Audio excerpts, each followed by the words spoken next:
ಸುಂದರ ಸಮಾರಂಭದಲ್ಲಿ ಆಸೀನರಾಗಿರ್ತಕ್ಕಂಥ ಎಲ್ಲ ಗಣ್ಯರನ್ನು ತಮ್ಮೆಲ್ಲರನ್ನು ಸ್ವಾಗತಿಸಲು ಆಗಮಿಸ್ತಾ ಇದ್ದಾರೆ. ನಮ್ಮ ಶ್ರೀ ತ್ಯಾಗರಾಜ ಕೋಆಪರೇಟಿವ್ ಬ್ಯಾಂಕ್ನ ಅಧ್ಯಕ್ಷರು, ಸಹಕಾರ ರತ್ನ ಪುರಸ್ಕೃತರು, news first star of Karnataka ಪುರಸ್ಕೃತರು ಆಗಿರ್ತಕ್ಕಂಥ ಸನ್ಮಾನ್ಯ ಶ್ರೀ ಡಾಕ್ಟರ್ ಎಂ.ಆರ್. ವೆಂಕಟೇಶ್ ಅವರು ತಮ್ಮೆಲ್ಲರನ್ನು ಸ್ವಾಗತಿಸಬೇಕಾಗಿ ತಮ್ಮಲ್ಲಿ ವಿನಂತಿಸುತ್ತೇನೆ. Doctor M R. ವೆಂಕಟೇಶ್. ನನ್ನ ಈ ಪ್ರಾಸ್ತಾವಿಕ ನುಡಿಯಲ್ಲಿ ನಾನು 2 ವಿಚಾರಗಳನ್ನು ಅತ್ಯಂತ ಸೂಚ್ಯವಾಗಿ ನಿಮ್ಮ ಮುಂದೆ ಅರಿಕೆ ಮಾಡಿಕೊಳ್ಬೇಕು ಅನ್ನುವಂಥದ್ದು.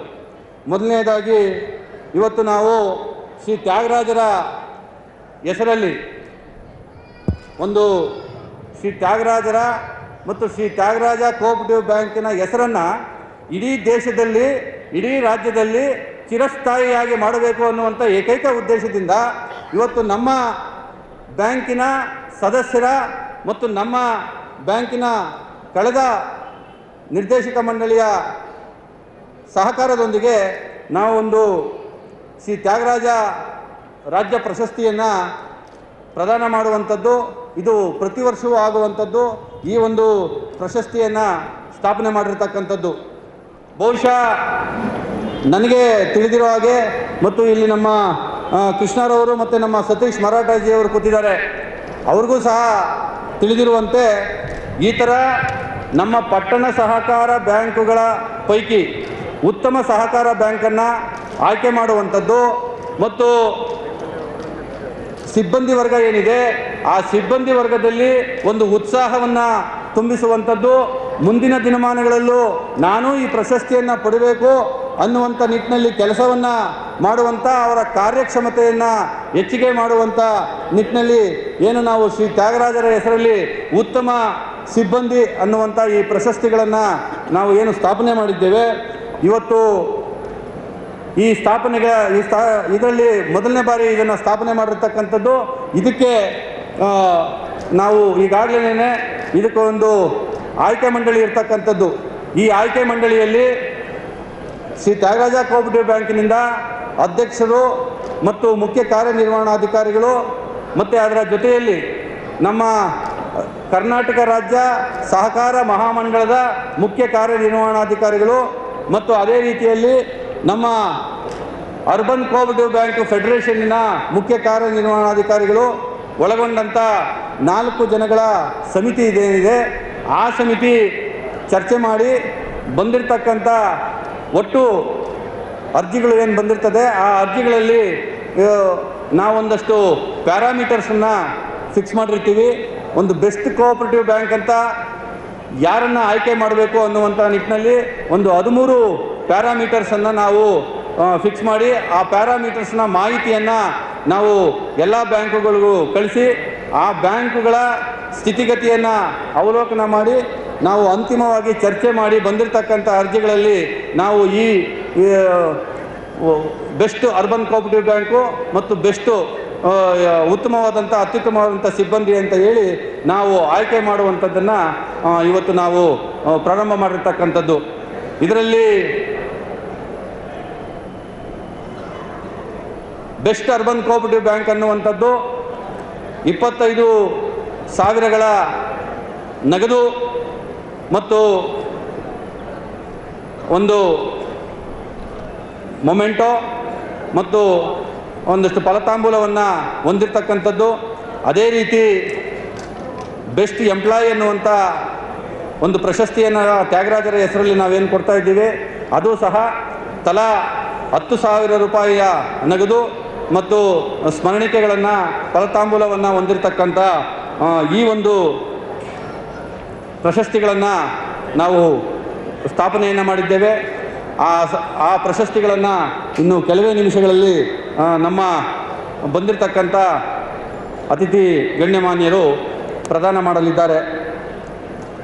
ಈಗಾಗಲೇ ನಮ್ಮ ಬ್ಯಾಂಕಿನ ಬಗ್ಗೆ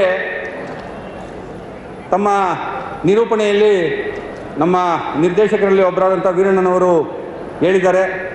ಇವತ್ತು ನಾವು ಸುಮಾರು 6,000 ಕೋಟಿಗಳ ವಹಿವಾಟನ್ನು ವಾರ್ಷಿಕವಾಗಿ ನಡೆಸ್ತಾ ಇರತಕ್ಕಂಥ ನಮ್ಮ ಶ್ರೀ ತ್ಯಾಗರಾಜ ಕೋಆಪರೇಟಿವ್ ಬ್ಯಾಂಕು ಇವತ್ತು ಒಂದು ರಾಷ್ಟ್ರೀಕೃತ ಬ್ಯಾಂಕಿಗೆ ಸರಿಸಮಾನವಾಗಿ ನಮ್ಮ ಎಲ್ಲ ಆಧುನಿಕ ತಂತ್ರಜ್ಞಾನವನ್ನು ಒಳಗೊಂಡಂತೆ ಅಳವಡಿಸಿಕೊಂಡು ಇವತ್ತು ನಾವು ರಾಷ್ಟ್ರೀಕೃತ ಬ್ಯಾಂಕುಗಳಿಗೆ ಸರಿಸಮಾನವಾಗಿ ಕೆಲಸ ಮಾಡ್ತಾ ಇರ್ತಕ್ಕಂಥ ಪಟ್ಟಣ ಸಹಕಾರ ಬ್ಯಾಂಕುಗಳಲ್ಲಿ ಒಂದಾದಂಥದ್ದು ನಮ್ಮ ಶ್ರೀ ತ್ಯಾಗರಾಜ ಕೋಆಪರೇಟಿವ್ ಬ್ಯಾಂಕ್ ಅನ್ನುವಂಥದ್ದನ್ನು ನಾನು ಹೆಮ್ಮೆಯ ವಿಷಯವಾಗಿ ನಿಮ್ಮೆಲ್ಲರ ಮುಂದೆ ನಾನು ಈ ವಿಷಯವನ್ನು ಹಂಚ್ಕೊಳ್ತಾ ಇರ್ತಕ್ಕಂಥದ್ದು. ಬಹುಶಃ ಈ ಆಧುನಿಕ ತಂತ್ರಜ್ಞಾನವನ್ನು ಅಳವಡಿಸ್ಕೊಳ್ಳೋದರ ಜೊತೆಯಲ್ಲೇ ಮುಂದಿನ ದಿನಮಾನಗಳಲ್ಲಿ ನಮ್ಮ ಬ್ಯಾಂಕಿನ ಒಟ್ಟು ವಹಿವಾಟನ್ನು ಹೆಚ್ಚಿಗೆ ಮಾಡುವಂಥ ನಿಟ್ಟಿನಲ್ಲೂ ಸಹ ನಾವು ಅನೇಕ ಬೇರೆ ಬೇರೆ ರೀತಿಯ ಕಾರ್ಯಯೋಜನೆಗಳನ್ನು ರೂಪಿಸ್ಕೊಂಡಿರ್ತಕ್ಕಂಥದ್ದು. ಅದರ ಪ್ರಮುಖ ಭಾಗವಾಗಿ ಇವತ್ತು ಕಾಮರ್ಸ್ ಪ್ಲಾಟ್ಫಾರಮ್ ಅಡಿಯಲ್ಲೂ ಸಹ ನಮ್ಮ ಬ್ಯಾಂಕಿನ ವಹಿವಾಟನ್ನು ನಡೆಸುವಂಥ ನಿಟ್ಟಿನಲ್ಲೂ ಸಹ ಈಗಾಗಲೇ ನಾವು ಕಾರ್ಯಯೋಜನೆಯನ್ನು ರೂಪಿಸಿರ್ತಕ್ಕಂಥದ್ದು. ಮತ್ತು ಈ ಹಿಂದೆಯೂ ಸಹ ತಾವು ಮಾಧ್ಯಮಗಳಲ್ಲಿ ನೋಡಿರ್ತೀರಿ ಅಂತ ನಾನು ಭಾವಿಸಿದ್ದೇನೆ. ನಮ್ಮ ಗೌರವಾನ್ವಿತ ಸದಸ್ಯರುಗಳ ಸಹಕಾರದಿಂದ ಇವತ್ತು ನಾವು ಪರಿಸರ ಸ್ನೇಹಿ ಎಲೆಕ್ಟ್ರಿಕ್ ವೆಹಿಕಲ್ಗಳನ್ನು ಉತ್ತೇಜಿಸುವಂಥ ನಿಟ್ಟಿನಲ್ಲೂ ಸಹ ನಾವು ಒಂದು ಬೃಹತ್ ಸಾಲಮೇಳವನ್ನು ಮತ್ತು ಎಲೆಕ್ಟ್ರಿಕ್ ವಾಹನಗಳ ಪ್ರದರ್ಶನವನ್ನು ಏರ್ಪಾಡು ಮಾಡಿರ್ತಕ್ಕಂಥದ್ದಿರ್ಬೋದು. ಮತ್ತು ಬಹುಮುಖ್ಯವಾಗಿ ಒಂದು ಸಹಕಾರಿ ಸಂತೆ ಅಂತ ಹೇಳಿ ನಾವು ಪ್ರಾರಂಭ ಮಾಡಿ ಆ ಸಹಕಾರಿ ಸಂತೆಯಲ್ಲಿ ನಮ್ಮ ಬ್ಯಾಂಕಿನಿಂದ ಸಾಲವನ್ನು ಪಡೆದಂಥ ಉದ್ದಿಮೆದಾರರು, ಸಣ್ಣ ಉದ್ದಿಮೆದಾರರೇನಿದ್ದಾರೆ ಅವರಿಗೆ ಒಂದು ವೇದಿಕೆಯನ್ನು ನಿರ್ಮಾಣ ಮಾಡಿಕೊಡ್ಬೇಕು ಅನ್ನುವಂಥ ನಿಟ್ಟಿನಲ್ಲಿ ಒಂದು ವಿನೂತನವಾದಂಥ ಸಹಕಾರಿ ಸಂತೆ ಅನ್ನುವಂಥ ಕಾರ್ಯಕ್ರಮವನ್ನು ಸಹ ನಾವು ಆಯೋಜನೆ ಮಾಡಿದ್ದಂಥದ್ದು. ಮತ್ತು ಅವತ್ತಿನ ಆ ಕಾರ್ಯಕ್ರಮದ ವೇದಿಕೆಯಲ್ಲಿ ಈ ಭಾಗದ ಶಾಸಕರಾಗಿರ್ತಕ್ಕಂಥ ಶ್ರೀಯುತ ರವಿ ಸುಬ್ರಹ್ಮಣ್ಯನವರು ಪ್ರತಿ ತಿಂಗಳ ಯಾವುದನ್ನ ಒಂದು ದಿವಸ ಸಹಕಾರಿ ಸಂತೆ ಅಂತೇಳಿ ಈ ಭಾಗದಲ್ಲಿ ಇರ್ತಕ್ಕಂಥ ಎಷ್ಟು ಪಟ್ಟಣ ಸಹಕಾರ ಬ್ಯಾಂಕುಗಳಿದ್ದಾವೋ ಮತ್ತು ಕ್ರೆಡಿಟ್ ಕೋಆಪರೇಟಿವ್ ಸೊಸೈಟಿಗಳಿದ್ದಾರೋ ಅವರುಗಳ ಸದಸ್ಯರುಗಳಿಗೆ ಮತ್ತು ಅಲ್ಲಿ ಸಾಲ ತೆಗೆದುಕೊಂಡಿರ್ತಕ್ಕಂಥವರಿಗೆ ಒಂದು ವೇದಿಕೆಯನ್ನು ನಿರ್ಮಾಣ ಮಾಡಿಕೊಡ್ಬೇಕು, ಉದ್ದಿಮೆದಾರರಿಗೆ ವೇದಿಕೆಯನ್ನು ನಿರ್ಮಾಣ ಮಾಡಿಕೊಡ್ಬೇಕು ಅಂತ ಹೇಳಿ ಒಂದು ಈ ಸಹಕಾರಿ ಸಂತೆಯನ್ನು ಪ್ರತಿ ತಿಂಗಳು ಒಂದು ದಿವಸ ನಡೆಸೋದಕ್ಕೆ ಅವಕಾಶ ಮಾಡಿಕೊಡ್ಲಿಕ್ಕೆ ಈಗಾಗಲೇ ಅದಕ್ಕೆ ಒಂದು ಸ್ಥಳವನ್ನು ಗುರುತಿಸಿದ್ದಾರೆ. ಬಹುಶಃ ಅದನ್ನು ಕಾರ್ಯರೂಪಕ್ಕೆ ತರುವಂಥ ಕೆಲಸವನ್ನು ಶಾಸಕರ ಸಹಕಾರದಿಂದ ನಾವು ಮಾಡ್ತೇವೆ ಅನ್ನುವಂಥದ್ದನ್ನು ನಾನು ಈ ಸಂದರ್ಭದಲ್ಲಿ ನಿಮಗೆ ಹೇಳ್ತಾ, ಮತ್ತು ನಾನು ಬಹುಮುಖ್ಯವಾಗಿ ನಮ್ಮ ಶ್ರೀ ತ್ಯಾಗರಾಜ ಕೋಆಪರೇಟಿವ್ ಬ್ಯಾಂಕಿನ ಪ್ರತಿಯೊಂದು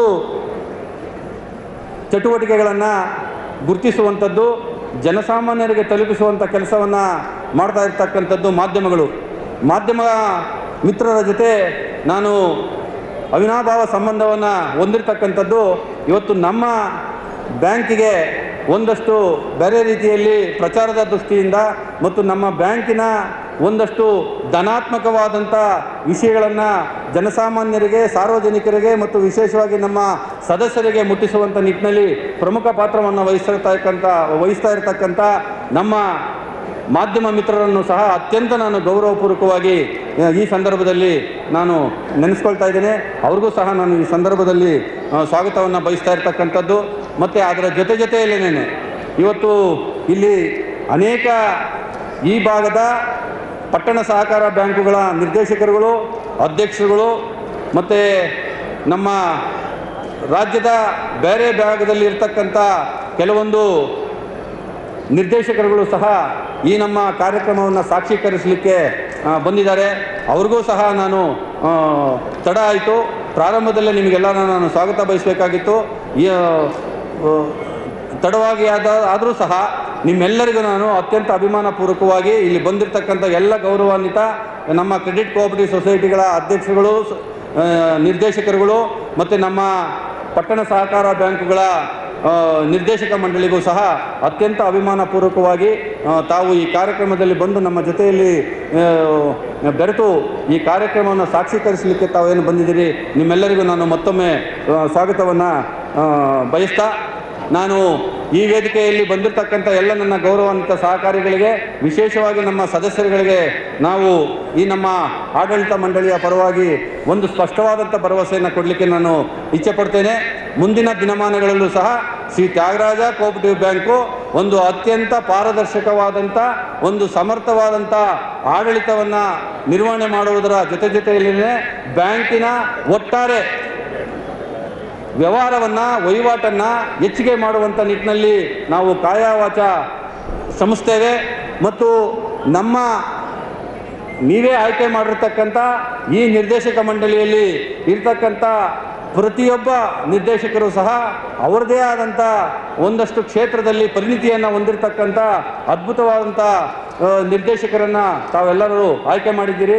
ನಿಮ್ಮ ಮುಂದಿನ ದಿನಗಳಲ್ಲೂ ಸಹ ನಿಮ್ಮಗಳ ಅತ್ಯಂತ ಸಹಕಾರವನ್ನು ಅತ್ಯಂತ ಸಹಾನುಭೂತಿಯಿಂದ ನಾವು ನಿರೀಕ್ಷೆ ಮಾಡ್ತೀವಿ ಅನ್ನುವಂಥ ಈ ನನ್ನ 2 ಪ್ರಾಸ್ತಾವಿಕ ಮಾತುಗಳನ್ನು ಹೇಳಿ, ನಮ್ಮ ಪಟ್ಟಣ ಸಹಕಾರ ಬ್ಯಾಂಕುಗಳಲ್ಲಿ ನಾವು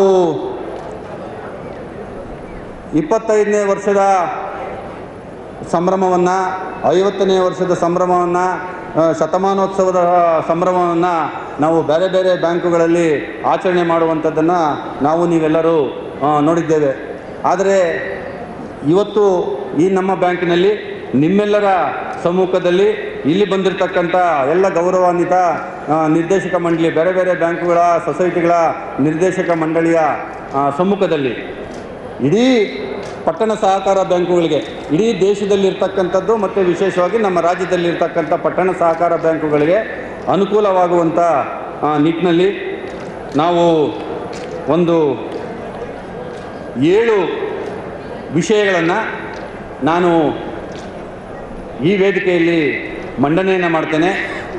ಇದಕ್ಕೆ ನೀವೆಲ್ಲರೂ ಅನುಮೋದನೆಯನ್ನು ಕೊಡುವುದರ ಮುಖೇನ ಈ ಪ್ರತಿಯನ್ನು ನಾನು ಇಲ್ಲಿ ನಮ್ಮ reserve bank of India director ಬಂದಿರತಕ್ಕಂಥ ಸತೀಶ್ ಮರಾಠೇಜಿ, ಅದೇ ರೀತಿಯಲ್ಲಿ ನಮ್ಮ ರಾಜ್ಯಪಾಲರು, ಗೌರವಾನ್ವಿತ ರಾಜ್ಯಪಾಲರಿದ್ದಾರೆ, ಅವರಿಗೆ ತಲುಪಿಸುವಂಥ ಕೆಲಸವನ್ನು ನಾವು ಮಾಡ್ತೇವೆ. ನಮ್ಮ ರಾಷ್ಟ್ರೀಕೃತ ಬ್ಯಾಂಕುಗಳು ಮತ್ತು ವಾಣಿಜ್ಯ ಬ್ಯಾಂಕುಗಳಿಗೆ ಏನು ಕ್ರೆಡಿಟ್ ಗ್ಯಾರಂಟಿಯನ್ನು ಅವರು ಅನುಚಾನವಾಗಿ ಮೊದಲಿಂದನೂ ಮಾಡ್ಕೊಂಡು ಬರ್ತಾ ಇದ್ದಾರೆ. ಈ ಕ್ರೆಡಿಟ್ ಗ್ಯಾರಂಟಿಯನ್ನು ಕೊಡುವಂಥದ್ದು ನಮ್ಮ ಸಹಕಾರಿ ಬ್ಯಾಂಕುಗಳೇನಿದ್ದಾವೆ, ನಮ್ಮ ಸಹಕಾರಿ ಬ್ಯಾಂಕುಗಳಿಗೂ ವಿಸ್ತಾರ ಮಾಡಬೇಕು ಅನ್ನುವಂಥದ್ದು ನಮ್ಮ ಮೊದಲನೇ ಬೇಡಿಕೆ ಆಗಿರ್ತಕ್ಕಂಥದ್ದು. ಅದೇ ರೀತಿಯಲ್ಲಿ ಇವತ್ತು ನಮ್ಮ ಪಟ್ಟಣ ಸಹಕಾರ ಬ್ಯಾಂಕುಗಳು ಯಾವುದೇ ರೀತಿಯಲ್ಲಿ ಒಂದಷ್ಟು ಸಮಸ್ಯೆಗೆ ಸಿಲುಕಿದಂಥ ಸಂದರ್ಭದಲ್ಲಿ ಅವುಗಳಿಗೆ ಏಕಾಏಕಿ 35A ಅಥವಾ ಬೇರೆ ರೀತಿಯೆಲ್ಲ ಬಿಗಿಯಾದಂಥ ರಿಸರ್ವ್ ಬ್ಯಾಂಕ್ ಆಫ್ ಇಂಡಿಯಾ ಕ್ರಮಗಳನ್ನು ತೆಗೆದುಕೊಳ್ಳುವ ಬದಲು ಅವುಗಳನ್ನು ಪುನಶ್ಚೇತನ ಮಾಡುವಂಥ ನಿಟ್ಟಿನಲ್ಲಿ ಇವತ್ತೇನು ರಾಷ್ಟ್ರೀಕೃತ ಬ್ಯಾಂಕುಗಳು ಅಥವಾ ವಾಣಿಜ್ಯ ಬ್ಯಾಂಕುಗಳು ಸಂಕಷ್ಟಕ್ಕೆ ಸಿಲುಕಿದಾಗ ಹೇಗೆ ಯೂನಿಯನ್ ಗೌರ್ಮೆಂಟು ಅಥವಾ ರಾಜ್ಯ ಸರ್ಕಾರಗಳು ಮುಂದೆ ಬಂದು ಅವನ್ನು ಮೇಲೆ ಕೆತ್ತುವಂಥ ಕೆಲಸವನ್ನು ಮಾಡ್ತಾವೋ, ಅದೇ ರೀತಿಯಲ್ಲಿ ನಮಗೂ ಒಂದು ಪ್ರತ್ಯೇಕ ಸಂಸ್ಥೆಯೊಂದನ್ನು ಸ್ಥಾಪನೆ ಮಾಡಿ ನಮ್ಮ ಪಟ್ಟಣ ಸಹಕಾರ ಬ್ಯಾಂಕುಗಳಿಗೆ ತಾಂತ್ರಿಕವಾಗಿ ಮತ್ತು ಆರ್ಥಿಕವಾಗಿ ನಮ್ಮಗಳನ್ನು ಬಲಪಡಿಸುವಂಥ ನಿಟ್ಟಿನಲ್ಲಿ ಒಂದು ಪ್ರತ್ಯೇಕ ಸಂಸ್ಥೆಯೊಂದನ್ನು ಸ್ಥಾಪನೆ ಮಾಡಬೇಕು ಅನ್ನುವಂಥದ್ದನ್ನು ನಾನು ಈ ಸಂದರ್ಭದಲ್ಲಿ ಈ ಮನವಿಯಲ್ಲಿ ಸೇರಿಸಿರ್ತಕ್ಕಂಥದ್ದು. ಅದೇ ರೀತಿಯಲ್ಲಿ ಇವತ್ತು ವಿಶೇಷವಾಗಿ ನಮ್ಮ ಠೇವಣಿದಾರರೇನಿದ್ದಾರೆ, ಠೇವಣಿದಾರರಿಗೆ ಈಗ ಕೇಂದ್ರ ಸರ್ಕಾರದ ಸಹಯೋಗದೊಂದಿಗೆ ಮೊದಲು 1 ಲಕ್ಷ ಇದ್ದಂಥ ವಿಮೆಯ ಹಣ 5 ಲಕ್ಷಕ್ಕೆ ಇವಾಗ ಏರಿಕೆ ಮಾಡಿರ್ತಕ್ಕಂಥದ್ದು. ಈ 5 ಲಕ್ಷ ಮಾಡಿರ್ತಕ್ಕಂಥ ಹಣ ಏನಿದೆ, ಠೇವಣಿದಾರರ ಹಿತದೃಷ್ಟಿಯಿಂದ ಈ ಹಣವನ್ನು ಎನಾನ್ಸ್ ಮಾಡಬೇಕು. ಕನಿಷ್ಠ ಒಂದು 10 ಲಕ್ಷಗಳಿಗಾದ್ರೂ ಈ ನಮ್ಮ ಠೇವಣಿದಾರರ ಹಿತದೃಷ್ಟಿಯನ್ನು ಗಮನದಲ್ಲಿಟ್ಟುಕೊಂಡು ಥ್ರೂ DICGCಯಿಂದ ಕೊಡುವಂಥ ಈ ವಿಮೆ ಹಣವನ್ನು ಏನಿದೆ, ಈ ವಿಮೆ ಹಣವನ್ನು 5 ಲಕ್ಷದಿಂದ ಕನಿಷ್ಠ ಒಂದು 10 ಲಕ್ಷಕ್ಕಾದರೂ ಏರಿಕೆ ಮಾಡಬೇಕು ಅನ್ನುವಂಥದ್ದು ನಮ್ಮ ಆಶಯ. ಅದೇ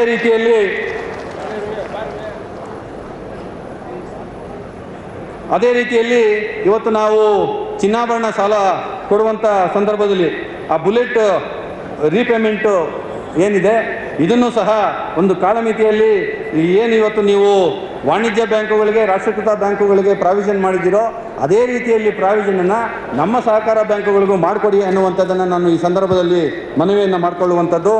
ಮತ್ತು ವಿಶೇಷವಾಗಿ ಇವತ್ತು ನಮ್ಮ ಪ್ರಯಾರಿಟಿ ಸೆಕ್ಟರ್ ಏನಿದೆ, ಪ್ರಯಾರಿಟಿ ಸೆಕ್ಟರ್ ಲೋನ್ಗಳು ಲೆಂಡ್ ಮಾಡೋದಕ್ಕೆ ಇವತ್ತು ಅವರು ನಿಗದಿ ಮಾಡಿರ್ತಕ್ಕಂಥದ್ದು 75% ಏನು ನಿಗದಿ ಮಾಡಿದ್ದಾರೆ ಅದನ್ನು ನಾವು ರೀಚ್ ಆಗೋದಕ್ಕೆ ತುಂಬ ಕಷ್ಟ ಸಾಧ್ಯವಾದಂಥದ್ದು. ಅದನ್ನು ನಮ್ಮನ್ನು ಒಂದು 40% ಅಥವಾ 50%ಗೋ ನೀವು ರಿವೈಸ್ ಮಾಡಿಕೊಟ್ರೆ ನಮ್ಮ ಪಟ್ಟಣ ಸಹಕಾರ ಬ್ಯಾಂಕುಗಳಿಗೆ ತುಂಬ ಅನುಕೂಲ ಆಗುತ್ತೆ ಅನ್ನುವಂಥದ್ದು ಸಹ ನಮ್ಮ ಒಂದು ಬೇಡಿಕೆ.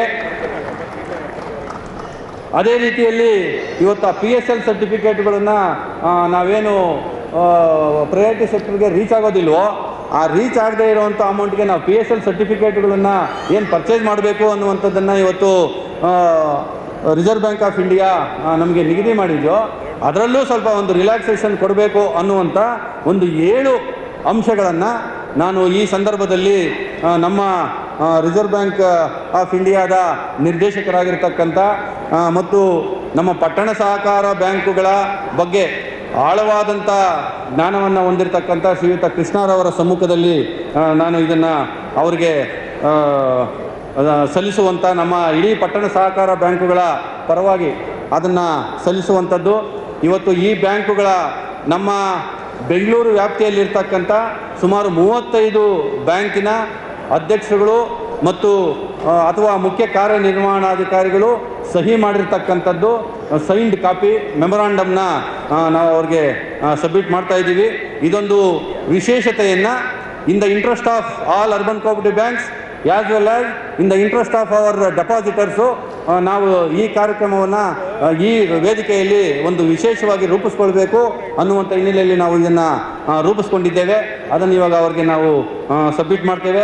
ಬಹುಶಃ ಇಲ್ಲೇ ಮಾತಾಡುವಾಗ ಬಹುಶಃ ಅದಕ್ಕೊಂದಷ್ಟು ಪರಿಹಾರಗಳನ್ನು ಸೂಚಿಸುವಂಥ ಕೆಲಸವನ್ನು ಬಹುಶಃ ನಮ್ಮ ಸತೀಶ್ ಮರಾಠೇಜಿ ಮತ್ತು ನಮ್ಮ ಕೃಷ್ಣ ಅವರು ಬಹುಶಃ ಮಾಡ್ಬೋದು ಅನ್ನುವಂಥ ನಿರೀಕ್ಷೆಯೊಂದಿಗೆ ಈ ನನ್ನ 2 ಮಾತುಗಳನ್ನು ಮುಗಿಸ್ತಾ ಇದ್ದೇನೆ. ನಮಸ್ಕಾರ.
ಇವತ್ತು ಶ್ರೀ ತ್ಯಾಗರಾಜ ಕೋಆಪರೇಟಿವ್ ಬ್ಯಾಂಕಿನ ವಜ್ರ ಮಹೋತ್ಸವ ಸಂದರ್ಭದಲ್ಲಿ ನಾವೆಲ್ಲರೂ ಕೂಡ ವೇದಿಕೆ ಮೇಲಿದ್ದೇವೆ.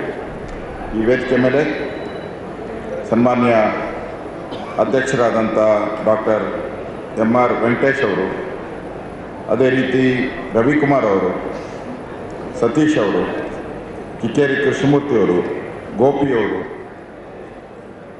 ಇನ್ನು ನಮ್ಮೆಲ್ಲ ನಿರ್ದೇಶಕರು ಕೂಡ ವೇದಿಕೆ ಮೇಲಿದ್ದಾರೆ.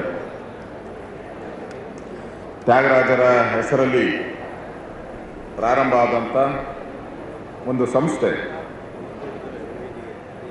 ವಜ್ರ ಮಹೋತ್ಸವದವರೆಗೂ ತನ್ನ ಹೆಜ್ಜೆಗಳನ್ನು ಇಟ್ಟಿದೆ. ಯಾವುದೇ ಒಂದು ಬ್ಯಾಂಕು ನಡಿಬೇಕಾದ್ರೆ ನಂಬಿಕೆ ಮುಖ್ಯ. ಭಾಳ ಎಲ್ಲಿವರೆಗೂ ನಂಬಿಕೆ ಇರುತ್ತೋ ಅಲ್ಲಿವರೆಗೂ ಬ್ಯಾಂಕು ನಡೆಯುತ್ತೆ.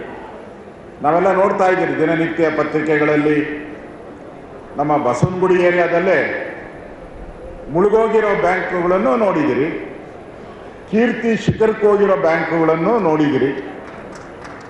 ಎರಡೂ ವ್ಯತ್ಯಾಸ ನಮ್ಗೆ ಗೊತ್ತಾಗ್ತದೆ. ನಾವು ಮುಳುಗೋ ಬ್ಯಾಂಕ್ ಆಗೋದು ಬೇಡ. ನಾವು ಈಗ ವಜ್ರ ಮಹೋತ್ಸವನ ಆಚರಣೆ ಮಾಡ್ತಾ ಇದ್ದೀರಿ. ನಮ್ಮ ಯಾರು ಡೈರೆಕ್ಟರ್ಸ್ ಇದ್ದಾರೆ, ಅಧ್ಯಕ್ಷರಿದ್ದಾರೆ, ಅವ್ರ ಮೇಲೆ ಒಂದು ವಿಶ್ವಾಸದ ಮೇಲೆ ನಾವು ಈ ಪ್ರಪಂಚ ನಡೀತಾ ಇರೋದೇ ವಿಶ್ವಾಸದ ಮೇಲೆ ಅಲ್ವಾ? ಪ್ರಪಂಚದ ಈಗ ನಿಮ್ಮ ಪಕ್ಕದಲ್ಲಿದ್ದಾರೆ, ಕೂತಿದ್ದಾರಲ್ಲ, ಅವರೇ ನಿಮ್ಮ ಚೂರಿ ಹಾಕ್ಬಿಟ್ರೆ ಏನು ಮಾಡ್ತೀರಾ? ಏನು ಮಾಡೋಕ್ಕಾಗಲ್ಲ. ಹಾಕಿದಾರಲ್ಲ ಬೇಕಾದಷ್ಟು ಜನ, ಹಾಕಲ್ಲ. ನಂಬಿಕೆ ಮೇಲೆ ಪಕ್ಕದಲ್ಲಿ ಕೂತಿರ್ಸ್ಕೊಂಡಿರ್ತೀರಿ ಅವ್ರನ್ನ. ನಂಬಿಕೆ, ಆ ನಂಬಿಕೆ ಅನ್ನೋ ಪದಕ್ಕೆ ಬೆಲೆ ಕಟ್ಟಕ್ಕೆ ಸಾಧ್ಯನೇ ಇಲ್ಲ. ಬ್ಯಾಂಕಲ್ಲಿ ಆ ನಂಬಿಕೆನೇ ಭಾಳ ಮುಖ್ಯ. ನಮ್ಮ ಅಧ್ಯಕ್ಷ ಮೋಸ ಮಾಡಲ್ಲ, ನಮ್ಮ ಡೈರೆಕ್ಟ್ರು ಮೋಸ ಮಾಡಲ್ಲ, ಗ್ರಾಹಕರ ಏನಿದ್ದಾರೆ, ಯಾರು ಡಿಪಾಸಿಟರ್ಸ್ ಅವರೇ ಮೇನ್. ಇದರಲ್ಲಿ ಯಾರು ಡಿಪಾಸಿಟರ್ ಇದ್ದಾರೆ, ಮೆಂಬರ್ಸ್ ಇದ್ದಾರೆ, ಅವರೇ ಭಾಳ ಮೇನ್ ಇದರಲ್ಲಿ. ಅಲ್ಲೆಲ್ಲ ನಮ್ಮ ಹಿಂದೆ ಎಲ್ಲ ಕೂತಿದ್ದಾರೆ ಭಾಳಷ್ಟು ಜನ. ಅವರು ಭಾಳಷ್ಟು ಜನ ರಿಟೈರ್ಡ್ ಎಂಪ್ಲಾಯೀಸ್ ಇದ್ದಾರೆ. ಅವರೆಲ್ಲರಿಗೂ ಒಂದು ವಿಶ್ವಾಸ, ಈ ಬ್ಯಾಂಕಲ್ಲಿ ನಮಗೆ ಹೆಚ್ಚು ಬಡ್ಡಿ ಸಿಗ್ಬೋದು, ಮತ್ತು ಟೈಮ್ಗೆ ನಮಗೆ ಬಡ್ಡಿ ಸಿಗುತ್ತೆ, ಪ್ರತಿ ವರ್ಷ ಲಾಭ ಮಾಡ್ತಾರೆ, ಆ ಲಾಭದ ಇನ್ಸೆಂಟಿವ್ ನಮಗೂ ಬರುತ್ತೆ. ಇದರ ಮೇಲೆ ನಡೆಯುವಂಥ ಒಂದು ಬ್ಯಾಂಕ್ ಇದು. ನಾವೆಲ್ಲರೂ ಕೂಡ ಭಗವಂತನಿಗೆ ಶಾಪ ಹಾಕ್ತೀರಿ. ನಾವೆಲ್ಲರೂ ಕೂಡ ಯಾವಾಗ ಭಗವಂತನಿಗೆ ಶಾಪ ಹಾಕ್ತೀರಿ, ಸಿಕ್ಕಿದ್ರೆ ಶಾಪ ಹಾಕಲ್ಲ. ನಾವು ಹೊಸ ಕಾರ್ ತಗೊಂಡಾಗ ಭಗವಂತನಿಗೆ ಏನು ಥ್ಯಾಂಕ್ಸೇ ಹೇಳಲ್ಲ. ನೋಡಿದ್ದೀರಾ? ಆಟೋ ರಿಕ್ಷದ ಮೇಲೆ, ಕಾರ್ ಮೇಲೆ ನಮ್ಮ ಅತ್ತೆಯ ಕೊಡುಗೆ ಅಂತ ಹಾಕಿರ್ತಾರೆ ಕೆಲವರು.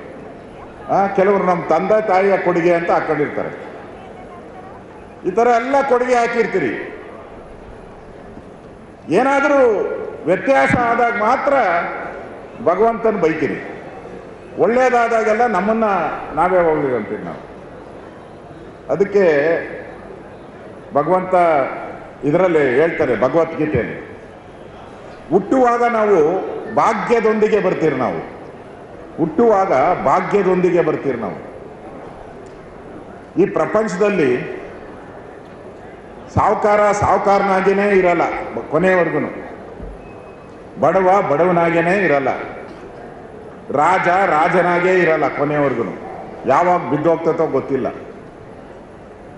ಭಗವಂತ ನಮಗೆ ಕೊಟ್ಟಿರೋದು, ಹುಟ್ಟುವಾಗ ಭಾಗ್ಯದೊಂದಿಗೆ ಬರ್ತೀರಿ, ಹೋಗುವಾಗ ಕರ್ಮದೊಂದಿಗೆ ಹೋಗ್ತೀರಿ. ನಮ್ಮ ಟೈಮ್ ಇರ್ತೈತಲ್ಲ, ಈ 100 ವರ್ಷ, ಕೆಲವರು 50, 100 ಎಷ್ಟೇ ವರ್ಷ ಇರ್ಬೋದು. ಆ ಸಂದರ್ಭದಲ್ಲಿ ನಾವು ಏನು ಕರ್ಮ ಮಾಡ್ತೀರಿ, ಆ ಕರ್ಮದ ಫಲಗಳನ್ನು ನಾವು ತೆಗೆದುಕೊಂಡು ಹೋಗ್ತೀವಿ. ಹುಟ್ಟುವಾಗ ಭಾಗ್ಯದೊಂದಿಗೆ ಬರ್ತೀರಿ. ಈ ಎರಡರ ಮಧ್ಯೆ ನಾವು ಕರ್ಮ ತಗೊಂಡೋಗ್ಬಾರ್ದು ಅನ್ನೋದು ದೃಷ್ಟಿ ಇಲ್ಲಿ ಇಂಪಾರ್ಟೆಂಟ್. ಕರ್ಮ ತಗೊಂಡೋಗ್ಬಾರ್ದು ಅಂದರೆ ನಾವು ಒಳ್ಳೆ ಕೆಲಸ ಮಾಡಬೇಕು. ನಂಬಿಕೆ ಇಟ್ಟವ್ರೆ ನಮಗೆ ಬ್ಯಾಂಕ್, ವಿಶ್ವಾಸ ಇಟ್ಟಾರೆ, ಆ ರೀತಿ ಬ್ಯಾಂಕನ್ನು ಒಳ್ಳೆ ರೀತಿ ನಡೆಸುವಂಥ ಕೆಲಸವನ್ನು ನಾವು ಮಾಡಬೇಕು. ಆಗ ಮಾತ್ರ ಬರ್ತಾರೆ, ಹೋಗ್ತಾರೆ. ಅಧ್ಯಕ್ಷರು ಬೇಕಾದಷ್ಟು ಜನ ಅಧ್ಯಕ್ಷರು ಬಂದು ಹೋಗಿದ್ದಾರೆ, ಬೇಕಾದಷ್ಟು ಜನ ಡೈರೆಕ್ಟರ್ಗಳು ಬಂದು ಹೋಗಿದ್ದಾರೆ. ಆದರೆ ಯಾರು ಒಳಿತು ಮಾಡ್ತಾರೆ, ಯಾವ ಅಧ್ಯಕ್ಷ ಈ ಬ್ಯಾಂಕ್ಗೆ ಒಳಿತನ್ನು ಮಾಡಿರ್ತಾನೆ, ಅವನು ಸದಾ ಈ ಬ್ಯಾಂಕಲ್ಲಿ ನೆನಪಿರ್ತದೆ, ಸದಾ ನೆನಪಿಟ್ಕೊಳ್ತಾರೆ. ಅವನು ಹೋದ್ಮೇಲೂ ನೆನಪಿಟ್ಕೊಳ್ತಾರೆ. ಯಾರು ಒಳ್ಳೆ ಕೆಲಸ ಮಾಡಿರ್ತಾರೆ, ಬ್ಯಾಂಕ್ನಲ್ಲಿ ಲಾಭದಾಯಕ ಮಾಡಿರ್ತಾರೆ, ಶಿಸ್ತಾಗಿ ನಡೆಸಿರ್ತಾರೆ, ರಿಕವರಿ ಸರಿಯಾಗಿ ಮಾಡಿರ್ತಾರೆ, ಅವ್ರು ನಮ್ಮ ಮಧ್ಯೆ ಇಲ್ಲ ಅಂದ್ರೂ ಕೂಡ ಅವ್ರು ಹೋದ ಮೇಲೆ ಕೂಡ ಹೆಸರು ಬ್ಯಾಂಕಲ್ಲಿ ಇರುತ್ತೆ. ಆ ರೀತಿ ಕೆಲಸಗಳನ್ನು ಮಾಡೋ ಮುಖಾಂತರ ಇವತ್ತೇನು ವಜ್ರ ಮಹೋತ್ಸವವನ್ನು ನಾವು ಆಚರಣೆ ಮಾಡ್ತೀರಿ, ಇನ್ನೂ 106 ವರ್ಷಗಳ ಕಾಲ ಈ ಬ್ಯಾಂಕ್ ನನ್ನದಲ್ಲ, ಇದು ಸಮಾಜದ್ದು. ಸಮಾಜ ಇದನ್ನು ಕೊಟ್ಟಿದೆ. ಸಮಾಜದ ಏಳಿಗೆಗೋಸ್ಕರ ನಾವೆಲ್ಲರೂ ಕೆಲಸ ಮಾಡೋಣ ಅನ್ನೋ ಒಂದು ಉದ್ದೇಶ ಇಟ್ಕೊಂಡು ಇವತ್ತು ತ್ಯಾಗರಾಜ ಸಹಕಾರಿ ಬ್ಯಾಂಕ್ ತನ್ನ ವಜ್ರ ಮಹೋತ್ಸವವನ್ನು ಆಚರಣೆ ಮಾಡ್ತಾ ಇದೆ. ನಾನು ಕೂಡ ಶುಭ ಕೋರ್ತೀನಿ. ಒಳ್ಳೆಯದಾಗಬೇಕು. ನಂಬಿಕೆ, ವಿಶ್ವಾಸದ ಮೇಲೆ ನಡೆಯುವಂಥ ಈ ವ್ಯವಹಾರ ನಮ್ಮೆಲ್ಲ ಭಾವನೆಗಳು ಕೂಡ ಅಧ್ಯಕ್ಷರು ನಮ್ಮ ಡೈರೆಕ್ಟರ್ಸ್ ಏನಿದ್ದಾರೆ ಆ ರೀತಿಯ ನಡವಳಿಕೆಗಳಾಗಲಿ ಇಷ್ಟೊಂದು ಸುದೀರ್ಘವಾದಂಥ ಹಾದಿಯಲ್ಲಿ ತ್ಯಾಗರಾಜರ ಹೆಸರು ತ್ಯಾಗ ಅಂತ ಹೇಳಿದ್ರೆ ಸಮರ್ಪಣೆ ಅಂತೇಳಿ ಆ ತ್ಯಾಗರಾಜರ ಹೆಸರಲ್ಲಿ ಬಂದಿರೋವಂಥ ಈ ಸಂಸ್ಥೆ ಆ ತ್ಯಾಗ ಮನೋಭಾವನೆಯಿಂದ ಇನ್ನಷ್ಟು ಬೆಳವಣಿಗೆ ಆಗುವಂಥ ಉದ್ಯೋಗಿಗಳಿಗೆ ಬಿಸ್ನೆಸ್ ಯಾರು ಮಾಡ್ತಾರೆ ಅವರಿಗೆಲ್ಲ ಸಹಾಯ ಆಗೋ ರೀತಿ ಅವ್ರಿಗೆ ಸಾಲ ಕೊಡುವಂಥದ್ದು ಮತ್ತು ಅವರ ಒಳಿತಿಗೆ ಕೆಲಸ ಮಾಡುವಂಥ ಕೆಲಸ ಸದಾ ಆಗಲಿ ಅಂತೇಳಿ ಮತ್ತೊಮ್ಮೆ ತಾವೆಲ್ಲರೂ ಕೂಡ ಇಲ್ಲಿ ಕುಳಿತಿರೋರೆಲ್ಲರೂ ಕೂಡ ಇದರಲ್ಲಿ ಒಂದಲ್ಲ ಒಂದು ರೀತಿ ಪಾರ್ಟಿಸಿಪೇಟ್ ಮಾಡ್ತಾ ಇರ್ತೀರ, ನೀವೆಲ್ಲ ಶೇರ್ ಹೋಲ್ಡರ್ಸ್ ಇರ್ತೀರ. ನನಗೆ ವಿಶ್ವಾಸ ಇದೆ ಇಲ್ಲಿರ್ತಕ್ಕಂಥ ಎಲ್ಲರೂ ಕೂಡ ನಿಮ್ಮ ವಿಶ್ವಾಸವನ್ನು ಉಳಿಸುವಂಥ ಕೆಲಸವನ್ನು ಮಾಡ್ತಾರೆ ಅನ್ನೋ ವಿಶ್ವಾಸವನ್ನು ನಾನು ವ್ಯಕ್ತ ಮಾಡಿ ನಿಮ್ಮೆಲ್ಲರಿಗೂ ಒಳ್ಳೆಯದಾಗಲಿ ಅಂಥೇಳಿ ನನ್ನ ಅಭಿನಂದನೆಗಳನ್ನು ತಿಳಿಸಿ ನಾನು ಮಾತು ಮುಗಿಸ್ತಾ ಇದ್ದೀನಿ. ಧನ್ಯವಾದಗಳು, ಒಳ್ಳೆಯದಾಗಲಿ. ಜೈ ಹಿಂದ್, ಜೈ ಕರ್ನಾಟಕ.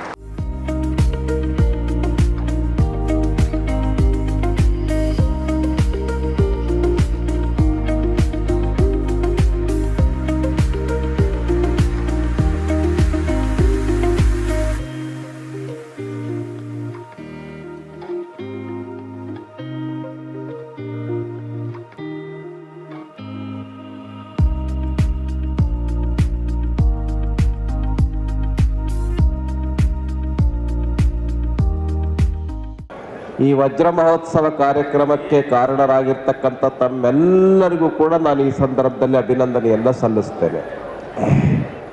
ಒಂದ್ಸರಿ ವೇದಿಕೆ ಮೇಲಿರ್ತಕ್ಕಂಥ ನಮ್ಮೆಲ್ಲ ತ್ಯಾಗರಾಜ ಕೋಆಪರೇಟಿವ್ ಬ್ಯಾಂಕ್ನ ಡೈರೆಕ್ಟರ್ಸ್, ನಮ್ಮ ತ್ಯಾಗರಾಜ ಕೋಆಪರೇಟಿವ್ ಬ್ಯಾಂಕ್ನ ಅಧ್ಯಕ್ಷರಾಗಿರುವಂಥ ಶ್ರೀಯುತ ವೆಂಕಟೇಶ್ವರವರೇ, ನಮ್ಮ ಆಲ್ ಇಂಡಿಯಾ ರಿಸರ್ವ್ ಬ್ಯಾಂಕ್ ನ ಸದಸ್ಯರಾಗಿರ್ತಕ್ಕಂಥ ಸತೀಶ್ ಮರಾಠೆ ಅವರೇ, ಮತ್ತು ವೇದಿಕೆ ಮೇಲಿರ್ತಕ್ಕಂಥ ನಮ್ಮೆಲ್ಲ ಬ್ಯಾಂಕ್ ಕ್ಷೇತ್ರದಲ್ಲಿ, ಸಹಕಾರಿ ಬ್ಯಾಂಕ್ ಕ್ಷೇತ್ರದಲ್ಲಿ ಹೆಸರಾಂತ ಪ್ರಮುಖರು ವೇದಿಕೆ ಮೇಲೆ ಇದ್ದಾರೆ. ನಾನು ಹೆಚ್ಚು ಸಮಯ ತೆಗೆದುಕೊಳ್ಳಕ್ಕೆ ಹೋಗಲ್ಲ, ನಿಮಗೂ ಸಮಯ ಆಗ್ತಾ ಇದೆ ಅಂತ ಗೊತ್ತಾಗ್ತಾ ಇದೆ. ಸಂಡೇ ನಮಗೆ ಅನೇಕರಿಗೆ ಕಾರ್ಯಕ್ರಮಗಳಿದೆ. ಅಕಸ್ಮಾತ್ ನಮ್ಮ ದೇಶದಲ್ಲಿ ಕೋಆಪರೇಟಿವ್ ಬ್ಯಾಂಕ್ಗಳು, ಕೋಆಪರೇಟಿವ್ ಸೊಸೈಟೀಸ್ ಹಿಂದೆ ಹೋಗಿದ್ರೆ ಸರ್ಕಾರಕ್ಕೆ ಎಷ್ಟು ಬರ್ಡನ್ ಆಗ್ತಾ ಇತ್ತು ಅಂತ ಸ್ವಲ್ಪ ಒಂದು ಅಂದಾಜು ಮಾಡ್ತಾ ಇದ್ದೆ ನಾನು. ಹೀಗೆ ನಮ್ಮ ಪಕ್ಕದ ಸ್ನೇಹಿತರ ಹತ್ರ ನಾನು ಮಾತಾಡ್ತಾ ಇದ್ದೆ, ನಮ್ಮ ರಾಜ್ಯದಲ್ಲಿ ಎಷ್ಟು ಕೋಆಪರೇಟಿವ್ ಬ್ಯಾಂಕ್ಸ್ ಇದೆ, ದೇಶದಲ್ಲಿ ಎಷ್ಟು ಕೋಆಪರೇಟಿವ್ ಬ್ಯಾಂಕ್ಸ್ ಇದೆ ಅಂತ ಕೇಳಿದಾಗ ಅವ್ರ ಹತ್ತತ್ರ 364 ಕೋಆಪರೇಟಿವ್ ಬ್ಯಾಂಕ್ಸ್, 1200 ಬ್ರಾಂಚಸ್ ಇದೆ ಅಂತ ಹೇಳಿದರು. 53,000 ಕೋಟಿ, ಒಂದಲ್ಲ ಎರಡಲ್ಲ, ಟ್ರಾನ್ಸಾಕ್ಷನ್ ಆಗ್ತಾ ಇರ್ತಕ್ಕಂಥ ಅಮೌಂಟ್ ಎಷ್ಟಪ್ಪ ಅಂತ ಹೇಳಿದ್ರೆ 53,000 ಕೋಟಿ ಹಣ ವಹಿವಾಟು ಆಗ್ತಾ ಇದೆ. ಅಂದ್ರೆ ಒಂದು ಅಂದಾಜು ಮಾಡೋಣ, 1 ಕೋಟಿ ಅಂತ ಒಬ್ರು ವಹಿವಾಟು ಮಾಡಿದ್ರು ಅಂತ 53,000 ಜನ ಒಬ್ಬ 1 ಕೋಟಿ ವಹಿವಾಟು ಏನು ಮಾಡಲ್ಲ. ಕೆಲವರು 1 ಲಕ್ಷ ಮಾಡ್ತಾರೆ, 2 ಲಕ್ಷ ಮಾಡ್ತಾರೆ, 10 ಲಕ್ಷ, 20 ಲಕ್ಷ, 1 ಕೋಟಿ ಹಿಂಗೆಲ್ಲ ಮಾಡ್ತಾರೆ. ನನಗನ್ಸುತ್ತೆ ಕರ್ನಾಟಕ ರಾಜ್ಯದಲ್ಲಿ ಹತ್ತತ್ರ ಒಂದು 50 ಲಕ್ಷ ಜನನಾದರೂ ಕೂಡ ಈ ಕೋಆಪರೇಟಿವ್ ಸೆಕ್ಟರ್ನಲ್ಲಿ ಆಕ್ಟಿವ್ ಆಗಿದ್ದಾರೆ. ಸದಸ್ಯರಾಗಿರಬಹುದು, ಡೈರೆಕ್ಟರ್ಸ್ ಆಗಿರ್ಬೋದು, ಆ ಬ್ಯಾಂಕಲ್ಲಿ ಡೆಪಾಸಿಟ್ ಮಾಡಿರ್ಬೋದು. ಸುಮಾರು ಒಂದು 50 ಲಕ್ಷ ಇರ್ಲಿಕ್ಕಿಲ್ವಾ? ಇದಾರ ಇಲ್ವಾ? ನಮ್ಮ ಇಲ್ಲಿರ್ಬೇಕು, ಇದಾರ ಇಲ್ಲ? ಒಂದು 50 ಲಕ್ಷ ಜನ ಡೈರೆಕ್ಟ್ಲಿ ಅಂಡ್ ಇಂಡೈರೆಕ್ಟ್ಲಿ ಬಹಳ ದೊಡ್ಡ ಕ್ಷೇತ್ರ ಕೋಆಪರೇಟಿವ್ ಬ್ಯಾಂಕ್ ಆಗಿದೆ. ಸರ್ಕಾರಕ್ಕೆ ಒಂದು ರೀತಿ ಬರ್ಡನ್ ಅನ್ನ ಕಡಿಮೆ ಮಾಡಿದೆ. ಬಹಳ ಹೊರೆಯನ್ನ ಸರ್ಕಾರಕ್ಕೆ, ಅದು ರಾಜ್ಯ ಸರ್ಕಾರಕ್ಕಿರ್ಲಿ ಕೇಂದ್ರ ಸರ್ಕಾರಕ್ಕಿರ್ಲಿ, ಬರ್ಡನ್ ಅನ್ನ ಕಡಿಮೆ ಮಾಡಿದೆ. ಎರಡನೇ ಪಾಯಿಂಟ್ ಅನ್ನ ನಾನು ಹೇಳೋದಕ್ಕೆ ಬಯಸ್ತೇನೆ, ನಾವು ಸರ್ಕಾರಕ್ಕೆ ಟ್ಯಾಕ್ಸ್ ಕಟ್ತೇವೆ.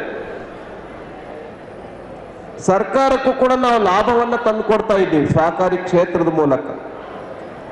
ಹಾಗಾಗಿ ಒಂದು ರೀತಿಯ ದೇಶ ಕಟ್ಟತಕ್ಕಂಥ, ಸಮಾಜ ಕಟ್ಟತಕ್ಕಂಥ ಕೆಲಸವನ್ನ ಇಲ್ಲಿ ಬಂದಿರ್ತಕ್ಕಂಥವ್ರು ನಾವೆಲ್ಲರೂ ಕೂಡ ಮಾಡ್ತಾ ಇದ್ದೇವೆ. ಅದರೊಳಗೂ ಕೂಡ ವೇದಿಕೆ ಮೇಲೆ ಇರ್ತಕ್ಕಂಥವ್ರು ನಾವು ಒಂದು ರೀತಿ ಸರ್ಕಾರದ ಕೆಲಸ, ದೇವರ ಕೆಲಸವನ್ನ ನಾವು ಮಾಡ್ತಾ ಇದ್ದೇವೆ. ಎಲ್ಲರಿಗೂ ಕೂಡ ನಾನು ಈ ಸಂದರ್ಭದಲ್ಲಿ ಅಭಿನಂದನೆಯನ್ನು ಸಲ್ಲಿಸ್ತೇನೆ. ಲಾಸ್ಟ್ ಒಂದು ಅಂಶ ನಾನು ಹೇಳೋದಕ್ಕೆ ಬಯಸ್ತೇನೆ. ಈ ಕೇರಳದಲ್ಲಿ ನಾನು ಒಂದ್ಸರಿ ನ್ಯೂಸ್ ಪೇಪರ್ನಲ್ಲಿ ನೋಡಿದ್ದೆ. ಈ ಆನೆಯನ್ನು ಪಳಗಿಸ್ತಕ್ಕಂಥವ್ರಿಗೆ ಏನಂತೀರಿ, ಅದಕ್ಕೆ ಕಾವಾಡಿಗರ, ಆನೆ ಪಳಗಿಸ್ತಕ್ಕಂಥವ್ರು, ಆನೆ ಮಾವುತರು, ಆನೆ ಮೇಲೆ ಕುಳಿತುಕೊಂಡು ಆನೆಯನ್ನು ಪಳಗಿಸ್ತಕ್ಕಂಥವ್ರು ಮಾವುತರು ಏನು ಕರಿತೀವಿ. ಕೇರಳದಲ್ಲಿ ಮಾವುತರೇ ಸೇರ್ಕೊಂಡು ಒಂದು ಕೋಆಪರೇಟಿವ್ ಬ್ಯಾಂಕ್ ಅನ್ನ ಮಾಡಿದರೆ ಬಹಳ ಯಶಸ್ವಿಯಾಗಿ ನಡೀತಾ ಇದೆ ಕೇರಳದಲ್ಲಿ. ಮಾವುತರು ಹಾಗಾಗಿ ಇಲ್ಲಿ ಕುಳಿತುಕೊಂಡಿರ್ತಕ್ಕಂಥವ್ರು ನಾವು ಡೈರೆಕ್ಟ್ಲಿ ಅಂಡ್ ಇಂಡೈರೆಕ್ಟ್ಲಿ ನಿರುದ್ಯೋಗಿಗಳಿಗೆ ಉದ್ಯೋಗವನ್ನು ಕೊಡ್ತಾ ಇದ್ದೀವಿ.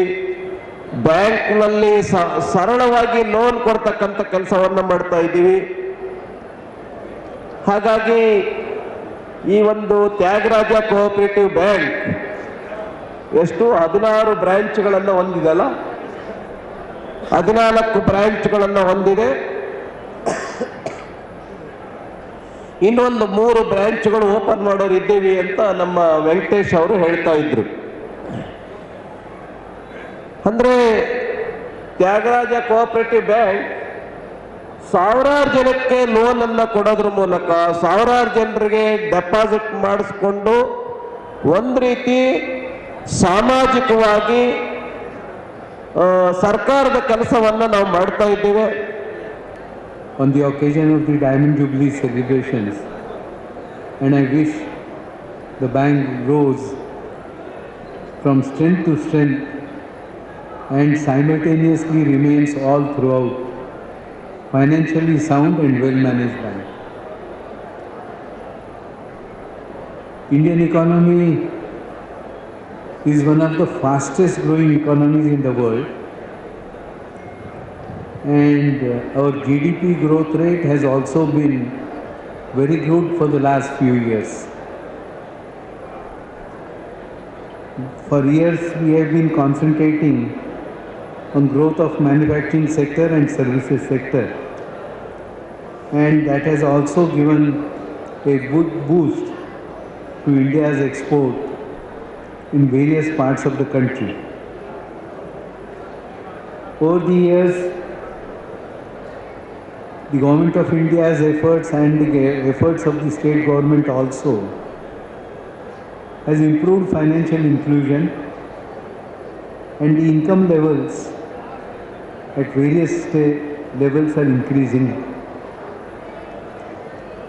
Agriculture sector, which had remained stagnant for many years, is now showing signs of growth. We believe that the next decade will be of small and micro enterprises and agro-processing activity. In developed countries, the agro-processing is as high as 70 to 80%. And in Southeast Asia, where we have those countries whom we call the Asian tigers, the agro-processing in those countries is anywhere around 60%. But unfortunately in our country, it has remained low, and currently it hovers around just 20%, and that too, it covers select agricultural produce like sugarcane, oilseeds, jute, and some more. The focus of the Government of India to promote farmer producer organizations and thereby increase the income levels of the farmers is a very important thing for all of us to know. it has picked up momentum, and a few thousand FPOs are on now already working in the country. But we don't have to depend only on the proposal and the project prepared by the Government of India. And individual farmers can also start processing of their agricultural produce in different parts of the country. Technology is available with us, and the technology is not costly. It is now for the banking sector, whether it is the urban banks, the district central cooperative banks, or the state cooperative banks, to evolve new products, to bring in new services and meet the growing demand of this agro-processing industry, which is going to come up in a big way. This will not only reduce wastage of our agricultural produce, but it also will add value, and there would be a price discovery resulting in the farmer getting better returns for his produce. So urban banks are allowed and can contribute in a big way to promote the agro-processing activity, which is coming up in a big way across the country.